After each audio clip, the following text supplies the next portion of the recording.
Hello, my name is Annette Painter, and I'm the Financial Secretary of the Air Engineer and Metal Trades Council. I'm excited to welcome President Liz Shuler to the 71st Metal Trades Department Convention. Let's get great things done. Go Liz!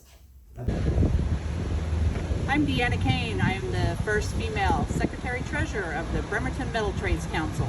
We're located at Puget Sound Naval Shipyard in Bremerton, Washington. The Council would like to welcome the first female AFL-CIO President Liz Shuler to the 71st Metal Trades Department Convention. Congratulations! Hi, my name is Margarita Rogers, and I am the chairperson for Metal Trades Council, Tidewater, NAVC side of the house. And from one female leader to another one, Ms. Shuler, I'd like to welcome you, and I'd like to congratulate you on becoming the president of the AFL-CIO. I'd also like to congratulate you on the fact that you have broken down many barriers and have opened up many doors for workers across our nation. Hey! My name is Elena Schaefer, first elected female president of the Portsmouth Metal Trades Council. On behalf of our council, I would like to welcome President Liz Shuler to the 71st Convention of the Metal Trades Department.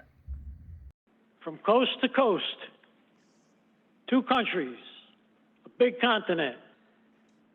The Metal Trades Department, its affiliates, and its local councils are nothing but metal trades proud of our guest keynote speaker, our friend, champion of workers, President of the AFL-CIO, Sister Liz Shuler from the IBEW. Welcome her.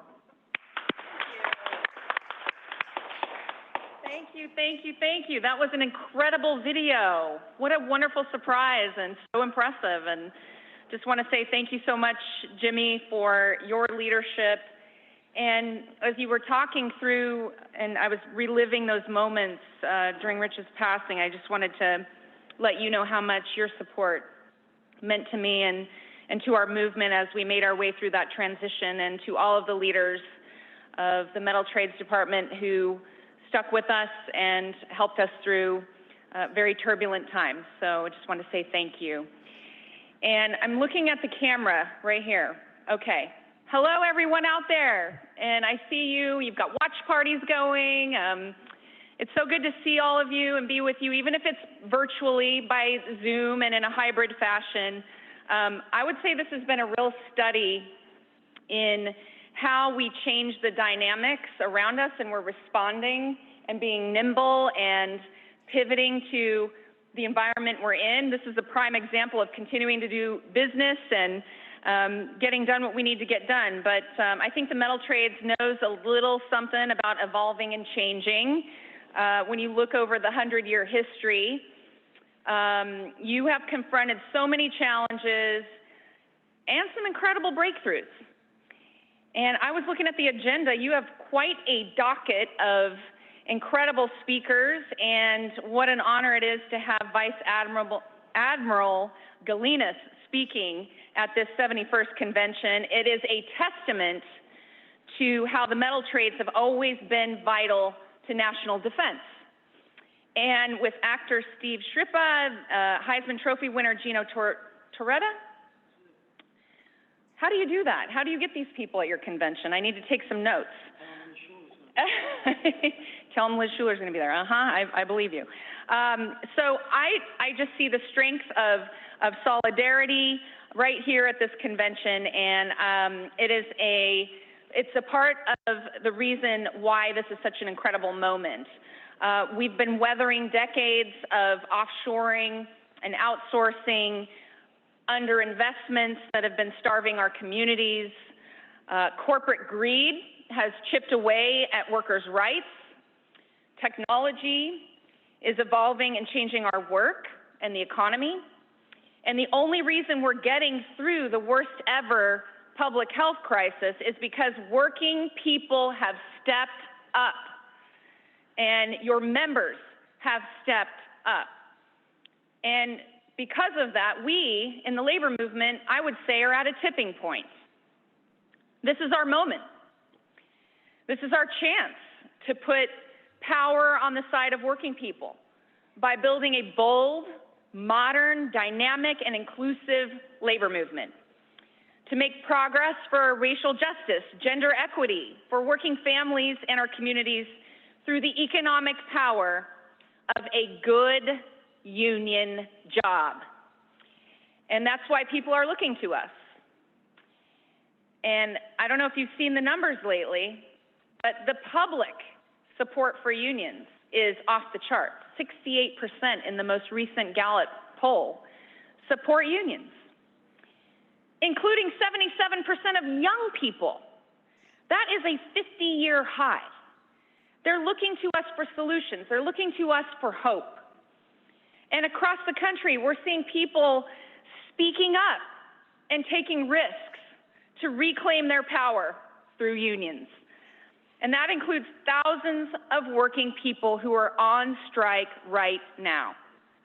They're fighting for the future of the American middle class, for fair contracts, better wages, benefits, working conditions, and to keep jobs in the United States. Coal miners in Alabama, who've been out for over 6 months. Nurses in Massachusetts, equally as long. Steel workers and machinists in West Virginia, distillery workers in Kentucky, iron workers in Pennsylvania, and 60,000 IATSE members, the working people who make our favorite television and movie shows, have been bargaining right now with the industry, and they took a strike authorization vote last week with a 90% turnout. And they just announced today, of course, the strike authorization vote passed by overwhelming margins, but they just announced today that they're prepared to go on strike on Monday. No matter what happens until then, they stay at the bargaining table, but Monday is the day. So we just learned that. And at the same time that all of this activity is going on, we have a pro-union administration encouraging organizing. And thanks to the pro-union leadership of Majority Leader Schumer, who I know is going to be with you as well, we are on the brink of passing historic jobs bills. And you all know these are game-changing investments that are going to create millions of jobs, including 500,000 or more, I think, in manufacturing alone, not to mention construction and all of the other industries that are going to be bolstered by these investments. These investments are going to update our infrastructure. It's about time, right? We need infrastructure passed now. Our roads, our bridges, our water systems, electricity grids, public transportation, education, you name it, have been waiting far too long for this investment. And in every conversation I have, to the point you raised in the video, I point out that infrastructure jobs are absolutely jobs for women. I think there's a perception that's not the case, but we know that's not true. And our training investments provide pathways into high-quality jobs across sectors. And through our apprenticeship programs, the labor movement is the bridge to those high-growth, high-demand jobs. And we are laser-focused on recruiting women, people of color, veterans, and the formerly incarcerated. This is our opportunity to grow. Everyone included. No community left behind. American-made industries, American supply chains.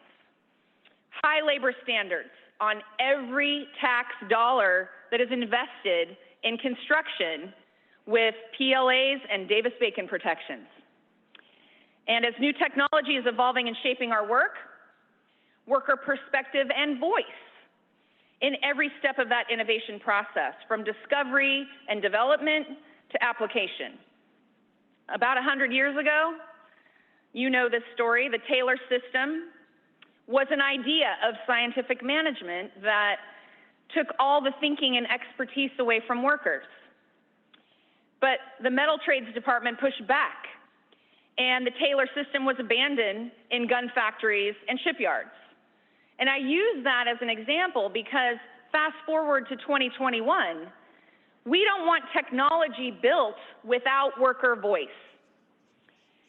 And we don't want it to be used to replace us or exploit us.